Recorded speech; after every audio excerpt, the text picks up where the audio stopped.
बेटा इससे सुंदर रानिया में अवधपुरी की नगरी में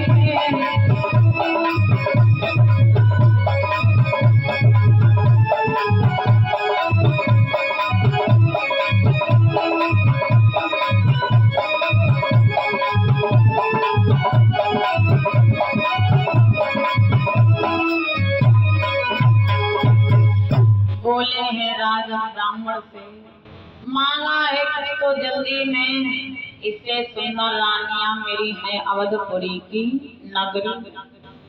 जब भी देवता से कहा कि पंडित जी कुछ जल्दी में मांगा, थोड़ा सोच के मांगा होता। अरे से तो बहुत सुंदर सुंदर स्त्रियां हमारी सब अयोध्या में। पंडित जी बोले क्या अयोध्या आएंगे तो क्या दे दो? महाराज रघु ने कहा आप आइए तो एक घड़ी, एक दिन, एक महीना, एक वर्ष की बात नहीं कर रहा हूँ। मैं तो संकल्प कर रहा हूँ कि जब तक मैं मृत्यु लोक में रहूंगा तब तक दान देता रहूंगा, देता रहूंगा, देता रहूंगा। 3 बार कह दिया, दरवाजा भर दिया। जब संकल्प कर दिया तो महाराज रघु वहां से स्त्री को लेकर के चले और इधर से ब्राह्मण देवता वहां चले आए। अब ब्राह्मण देवता अपने घर को पहुंचे। महाराज रघु अपने अयोध्या को पहुंचे और अयोध्या में जब पहुंचे तो इधर पंडित जी सोचे कितनी जल्दी सवेरा है और कितनी जल्दी हम जाएं और कितनी जल्दी वहां से नई नवेली दुल्हन को मांग के लावे। विचार कर रहे हैं। इधर धीरे धीरे करके जब सवेरा हुआ तब ब्राह्मण देवता चले गए कि ब्राह्मण खुशी जिगरिया जिगरिया अत झूमती जाति जगरिया अत भारती जाति जगरिया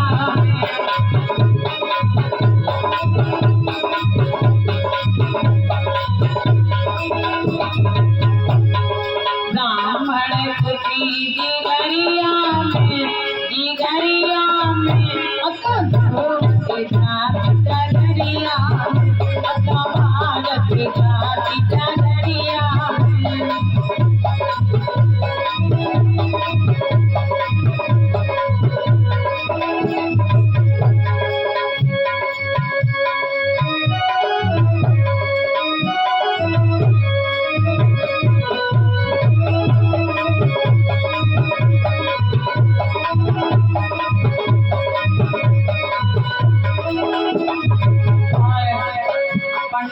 कोई कहे पंडित जी पाए पंडित जी कहे खुश रहो, यानी रुके नहीं कि कहीं देर ना हो जाए। रसता में जलपान नदी रसता में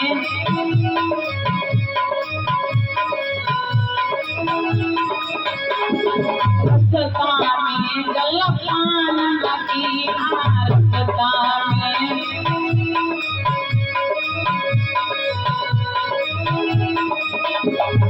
अरे भैया अब पंडित जी को नहीं मालूम पड़ रहा कि दिन है कि रात है, वो तो दुल्हन के चक्कर में जा रहे। रसता में जलपान पीना रसता में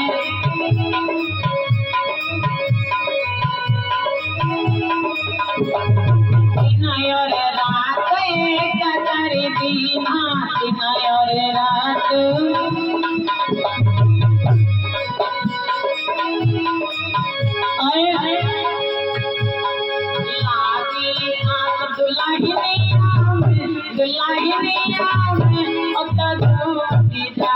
दुल्हनिया में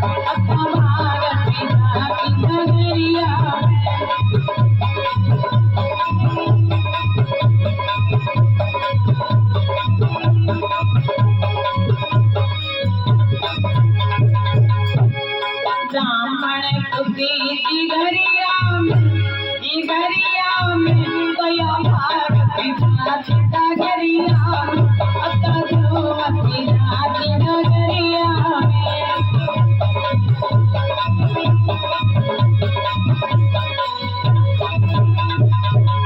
मन में सोच रहे हैं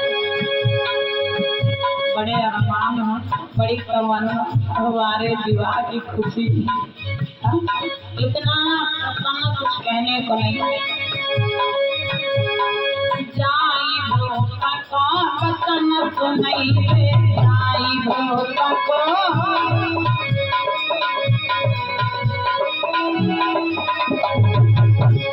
रानी मांगी घर लई हई रे, रानी मांगी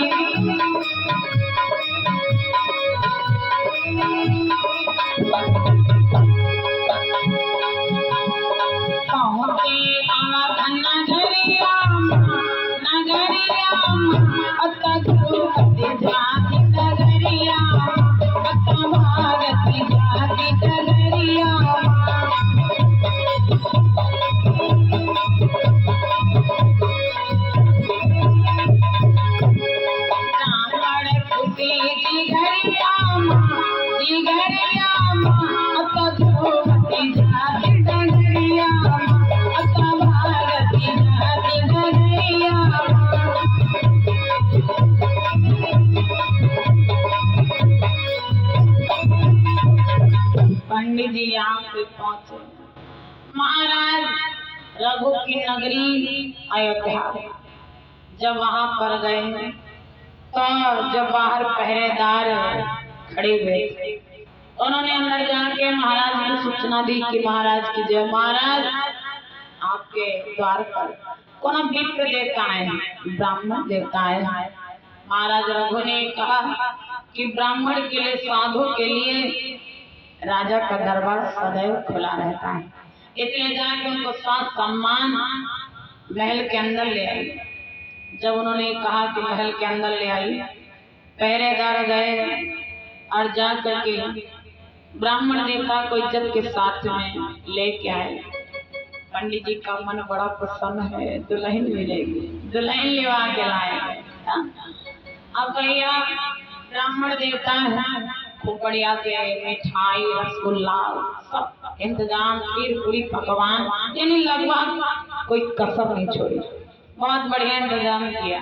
सब आस पास सब रखा हुआ है, इधर भी बैठने की बढ़िया व्यवस्था, उधर भी मर्जी है वहाँ बैठे, और हवा वाला कक्ष है, बहुत बढ़िया स्वामी हवा भी आ रही, और थोड़ी सी लंबोट कीड़े भी सूर्य देवता की पड़ रही, बहुत अच्छी व्यवस्था। लेकिन व्यवस्था के चक्कर में नहीं पड़े पंडित जी। पंडित जी तो सोच रहे हैं बस दुल्हन दिखावे, पसंद आवे फिर हम ले जाए। पंडित जी से कह रहे हैं ब्राह्मण देवता पा लीजिए, कुछ मीठा ग्रहण कर लीजिए। पंडित जी बोले ना ना, भूख नहीं है, कुछ भी इच्छा नहीं है। पंडित जी सोच रहे हैं कहीं ऐसा हो पीवे पीवे के चक्कर में जो बात हमारी इनकी हुई है वो बात भूल जाए, तो इसीलिए पंडित जी ने कहा कि भूख नहीं है।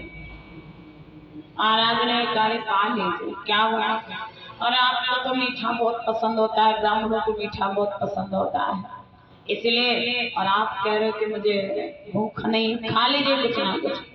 बोले राजन खा तो लोगा, पहले आप वो बात अपनी याद कीजिए। बोले कौन सी बात? अरे बोले वही बात जो गंगा जी के तट पर हमारी और आपकी हुई है। कौन सी बात?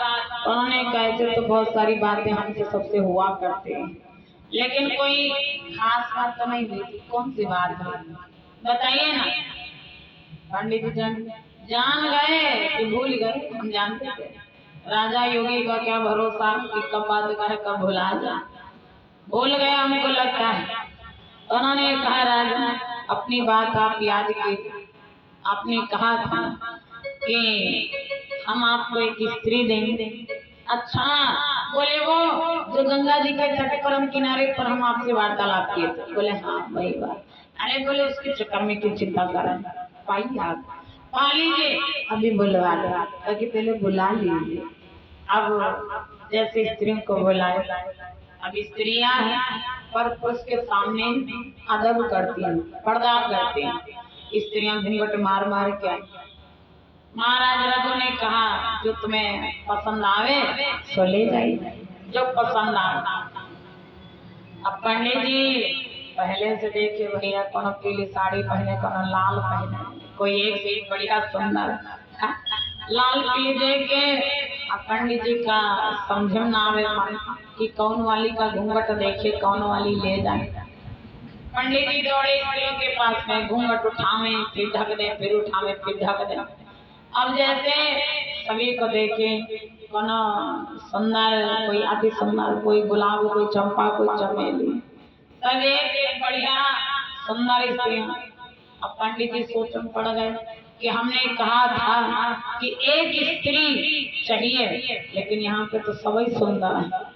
पंडित जी को याद है कि महाराज ने कहा था कि जब तक हम मृत्युलोक में रहेंगे तब तक दान देते रहेंगे। दौड़ के उन्होंने कहा महाराज की जय, महाराज की जय। महाराज मैं फिर से आपसे कुछ दान मांग रहा हूँ, क्या चाहिए? उन्होंने कहा महाराज हमें तुम्हारी सब स्त्रियां दान में चाहिए। जरा सोचिए, हमने क्या पहले बताया कि परीक्षा लेना गलत नहीं है, लेकिन परीक्षा इच्छा के रूप में परिवर्तित हो जाए तो ये गलत है। अब उनकी इच्छा बढ़ी गई, पहले केवल बात थी परीक्षा की, लेकिन अब इच्छा बढ़ गई। उन्होंने कहा कि महाराज सभी स्त्रियां चाहिए। जब कहा कि सभी स्त्रियां चाहिए, महाराज रघु ने कहा ले जाओ सभी स्त्रियों को दान में दे। भैया लोग विचार करें, श्रोता बनो कि स्त्री कोई वस्तु नहीं है, कोई कपड़ा नहीं, कोई बर्फी की गटिया नहीं कि जिसको समझ में उसको तोड़ तोड़ के दे दे। स्त्री स्त्री है, इसको ना तो दान में किसी को दिया जा सकता है और ना ही जुआ में रखा जा सकता है। और जिसने भी ऐसा किया तो बहुत बड़ी गलती की। आज स्त्रियों ने कहा कि आपने तो हमें दान में दे दिया, मैं तो आपकी अर्धांगिनी। महाराज ने उस समय कह दिया कि हमारी इज्जत, हमारा धर्म, हमारा मान, हमारी प्रतिज्ञा, हमारा वचन, हमारा जो भी कुछ ईमान मर्यादा जो भी कुछ है वो सब आपके हाथ में। आप चाहो तो हमारी इज्जत को बचा लो, हमारे वचन की लाज रख लो, और ना चाहो तो कोई बात नहीं। जब स्त्रियों के सामने हाथ जोड़ दिए तो स्त्रियों ने कहा साथ अगर ऐसी बात है तो जाओ, चाहे प्राण चले जाए, लेकिन मैं कभी आपका वचन जाने नहीं दूंगी। इसीलिए कहते ब्याह स्त्रियों की यही मर्यादा होती। उन्होंने कहा हम वचन नहीं जाने देंगे। आज महाराज रघु ने स्त्रियों को दान में दे दिया। पंडित जी जब लेके चले, स्त्रियों ने कहा कि हमें कहाँ रखो, घर कितना बड़ा है। उन्होंने कहा एक बंगला पड़ा हुआ है, एक बंगला। बोले एक बंगला के नीचे तो खाली 2 आदमी रह सकते, और हम कहाँ रहेंगे, क्योंकि 760 हम आपको मिला के एक जन और बढ़ जाता, इसलिए कहाँ रहेंगे। तो उन्होंने कहा तो क्या करें, ताकि अभी कुछ बिगड़ा नहीं, अभी महाराज से यहीं से मांग लीजिए। बोले महल भी मांग लीजिए। स्त्रियां होशियार सोचने लगी नहीं कुछ भला तो हम महाराज के सामने रहेंगे, महाराज के सामने रहेंगे तो महाराज के सामने सवेरे दर्शन ही होते रहेंगे कि नहीं, क्या कारण। स्त्रियों ने जब इतना कहा, पंडित जी ने कहा सही तो है। पंडित जी गए, उन्होंने कहा महाराज की जय, महाराज की जय। महाराज मैं फिर से कुछ दान मांग रहा हूँ, क्या चाहिए। बोले ये अयोध्या का राज सिंहासन चाहिए दान। महाराज